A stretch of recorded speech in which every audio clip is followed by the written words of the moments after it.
트윗한 내용, 페이스북 내용 자체도 중요하다고 생각 안 해요. 그쪽에서는. 그래서 가끔씩 보면 내용이 틀린 것도 나오고 그냥 없어지기도 하고 이렇게도 하는데 이거는 우리나라 사람들은 조금이라도 뭐가 자기의 데이터가 사라지는 걸 원치 않기 때문에 느낌이 좀 틀릴 것 같고요.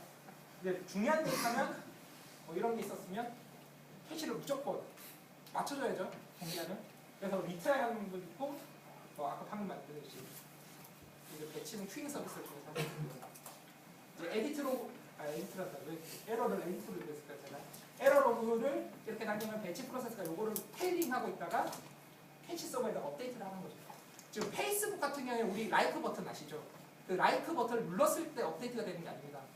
페이스북 같은 경우에 페이스북에 라이크 버튼을 누르면 라이크를 했다는 로고가 나와요. 그 로고를 다른 뒷단에서 실시간 처리로 그때서야 DB를 올려주거든요. 이게 DB 부하를 감소시키거나 뭐 성능을 좀 일정하게 유지하기 위해서 하는 거고요. 뭐 그런 식으로 접근을 하는 거죠. 그래서 캐시 종류가 이제 본론 별로 안 중요한 캐시 이야기가 사실 실제로 시작되는데 그럼 어떤 솔루션을 쓸 수 있냐? 자바 쪽 솔루션도 많고 뭐 다른 솔루션도 많은데 제가 아는 거는 맨캐시랑 레디스 이 두 개 정도밖에 없고요. 제가 쓰는 것들도 있어요. 맨캐시랑 레디스는 둘 다 특징이 오퍼레이션 하나는 아토믹해요. 그러니까 우리가 뭐 셋, 겟 이런 걸 동시에 준다면 한 번에 하나가 제대로 되는 걸 보장을 해줍니다. 그러나 어플리케이션 단에서는 그걸 응용해서 새로운 동기화 이슈가 생기기 때문에 그걸 보장을 해야 될 거고요. 그다음 키밸류 스타일이 있어요. 그래서 맨캐시디가 아토믹 그거를 보장하는 방법은 싱글 스레드로 돌고 있어요. 이게 프로토콜을 해석하는 부분까지는 멀티 스레드로 돌고 있는데 실제 키를 집어넣는 부분은 다 락이 걸려가지고 싱글 스레드처럼 동작을 하고 있고요. 성능이 괜찮은 것이나 초당 10만 TPS 정도 나와요. 맨캐시디 같은 경우. 다른 데 보면 17만씩 나온다고 이런 얘기도 있는데 그러니까 성능이 무지막지하게 잘 나오거든요. 보통 DB 서버가 좀 쿼리에 따라 틀린데 무거운 쿼리랑 뭐 이런 게 섞여 들어왔을 때 초당 3,000 TPS 정도가 나오는데 그 정도로 엄청나게 많은 거고요. 그런데 단점이 뭐냐면 아이템 하나당 맨캐시드는 1메가밖에 없어요. 최대 데이터가. 그러니까 용량이 큰 건 어차피 캐시에 안 올리는 게 좋고요. 사실은. 왜냐하면 저 데이터가 커지면 커질수록 네트워크로 나가는 게 많기 때문에 느려질 수밖에 없게 되거든요. 그럼 다른 거에 대한 응답성이 느려지게 돼서 저런 한계를 두고 있고요. 맨캐시드는 또 사용할 메모리를 결정해 줄 수가 있어요. 그럼 그거 이상을 안 쓰게 됩니다. 그리고 LRU라는 기능이 있어가지고 데이터가 계속 메모리 이상 쌓이면 이전 데이터가 사라져요. 그러면서 새로운 데이터를 계속 받을 수 있게 정말 캐시처럼 쓰는 쪽으로 쓸 수 있고 그다음에 익스파이어 타임이라는 게 있는데 요거는 내가 생명 주기를 정해주면 그 생명 주기가 지난 다음에 없어집니다. 요거 원리는 간단한데 익스파이어 타임이 세팅돼 있으면 배치자비 이런 걸로 지우는 게 아니고요. 다음에 get이 들어갔을 때 지금 익스파이어 타임이 그것보다 지났네 그러면 얘 데이터는 없는 걸로 리턴을 주는 거예요. 간단하게 정답이 있고요. 레디스도 키밸류인데 몇 가지 기능이 더 있어요. 이게 리플리케이션인데요. 아까 전에 맨캐시 같은 경우는 리플리케이션 기능을 자체적으로 제공을 안 해주거든요. 그런데 레디스는 리플리케이션을 제공해주고 그래서 백업 정체 스냅샷도 제공해주거든요. 그러니까 백업 정체를 어떻게 하냐면 리플리케이션을 한 서버가 슬레이브가 받아서 거기서 스냅샷으로 계속 백업을 하는 방법으로 데이터를 보장을 해줄 수가 있어요. 그 다음에 콜렉션이라고 해가지고 해시, 리스트, 뭐 소티드 셋, 그냥 셋 이런 것들을 제공해줘가지고 맨캐시보다는 사용법에 이런 게 정말 좋습니다.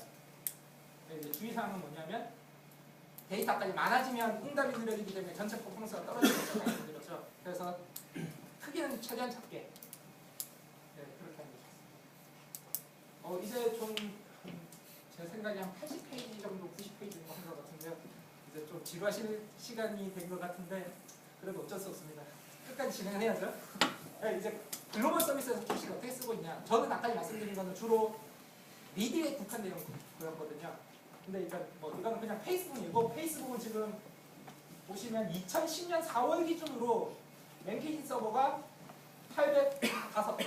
그래서 메모리 15테라 쓰고 있었고 캐시 히트는 95% 정도 였어요. 그리고 웹서버는 얘들은 10,000대 수준이었고 지금은 더 많을 거예요. 이것보다 한 2배 이상 커지지 않았을까 싶은데 왜냐면 저희도 메일 같은 게 오는 게 1년에 2배 이상 양이 늘어나거든요. 그러면 이쪽도 아마 2배에서 1.5배? 이 정도 커지기만 해도 장비 수가 지금 장난이 아니죠.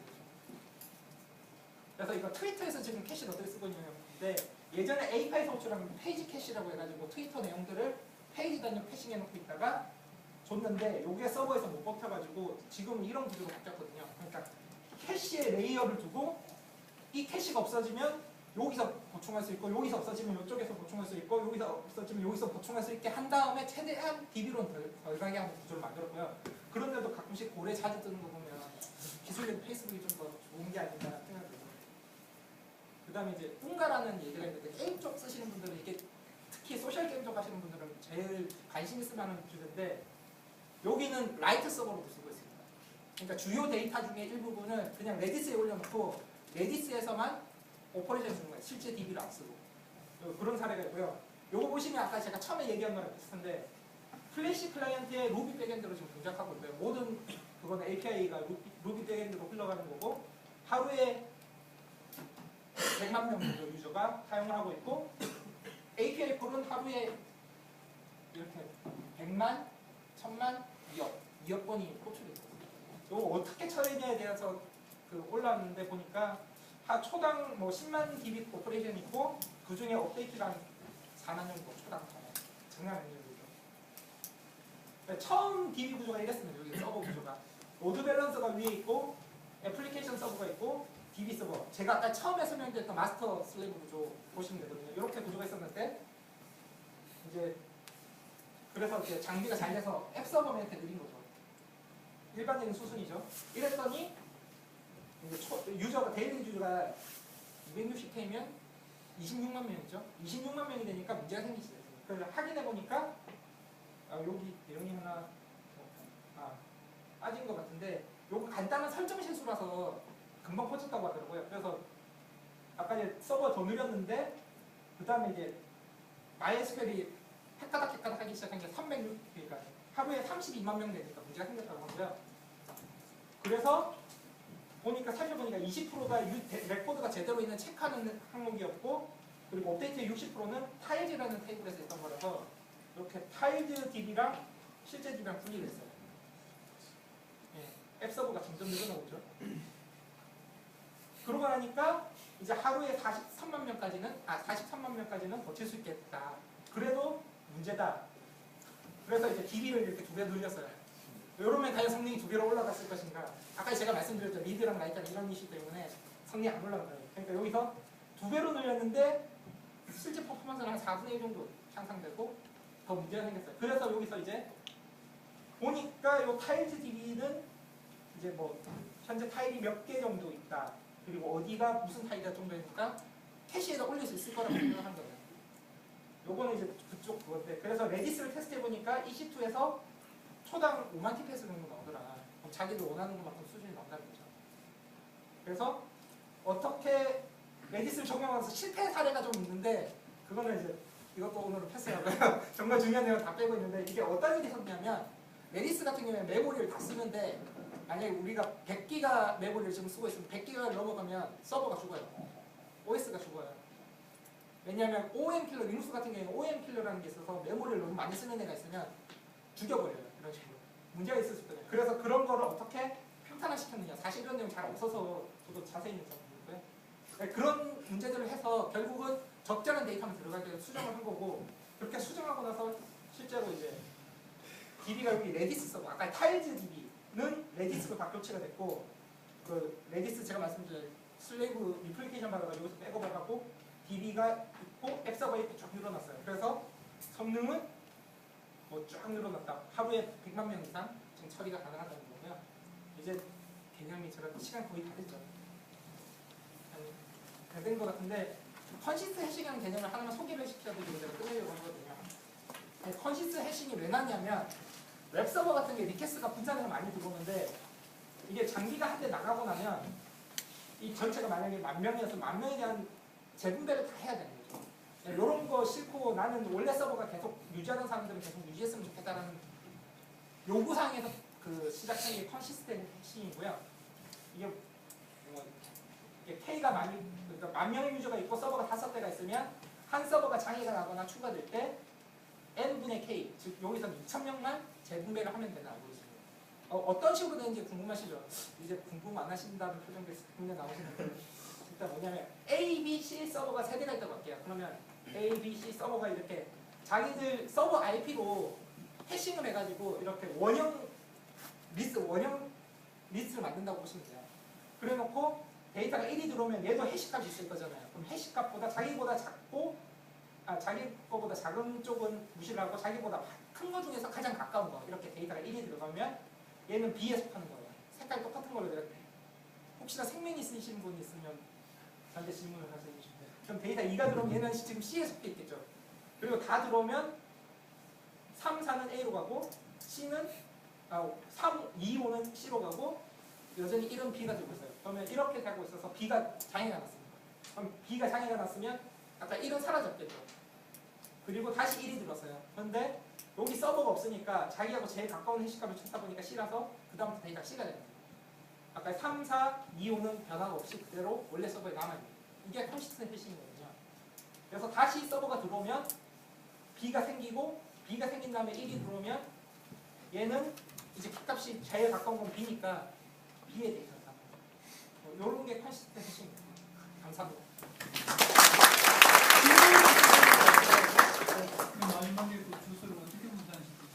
그 아이템을 그러니까 IP 같은 걸 해시를 하면 만약에 제가 1.2.3.4를 하면 해시 값으로는 좀 다른 엉뚱한 값들이 나올 거거든요. 그게 원타임 해시가 원래 다 그런 식으로 좀 데이터를 이렇게 순서가 나오더라도 이렇게 상계되게 해시 펑션 자체가 그런 식으로 만들어져 있어요. 보통의 원타임 해시. 그러면 원형으로 A, B, C 나오면 C 다음에는 다시 A가 되는 거예요.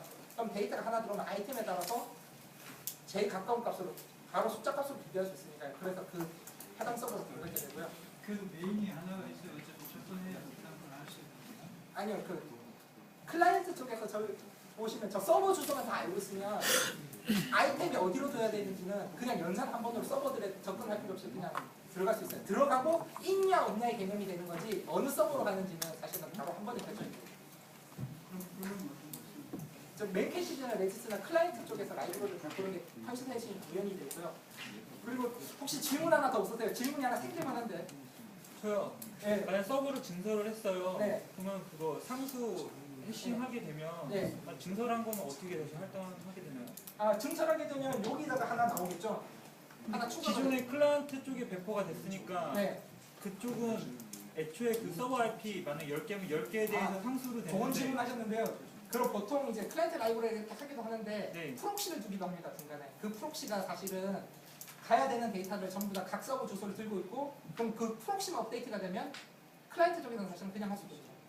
그런 게 맨캐시디 보면 몫이라는 프록시 서버가 있는데 걔가 그런 역할을 해주고요. 사실은 요거는 이제 개념적으로 한 거고 요거 보시면 좀 궁금하신 거 없으세요? 제가 해시맵 QA로 하나 만들어 놓는데 여기서 장비가 B가 죽었잖아요. 그럼 B의 전체 데이터가 C로 몰릴 것 같은데 그러면 특정 장비가 N% 부하고 엄청나게 몰릴 거잖아요. 요런 의문 안 드시나요 혹시? 드시죠? 강제적으로. 그럼 어떻게 해결하냐? 아까 개념적으로 설명으로 제가 하나, 둘, 세 개를 했는데 사실은 실제 구현은 이런 식이거든요. 그러니까 A가 있고 A 플러스 1에서 해시하고 A 플러스 2에서 해시하고 A 플러스 3에서 해시하면 이 원안에 서버 주소가 쫙 찰 거예요. 꽤 많이. 그러면 또 아까 해시이기 때문에 뭐 순서대로 딱 이렇게 안 만들어지거든요. 그러면 특정 서버 한 대가 죽더라도 부하는 전체적으로 골고루 부하가 이렇게 넘어가는 효과를 만들어줘요. 네, 진짜로 끝났습니다. 감사합니다.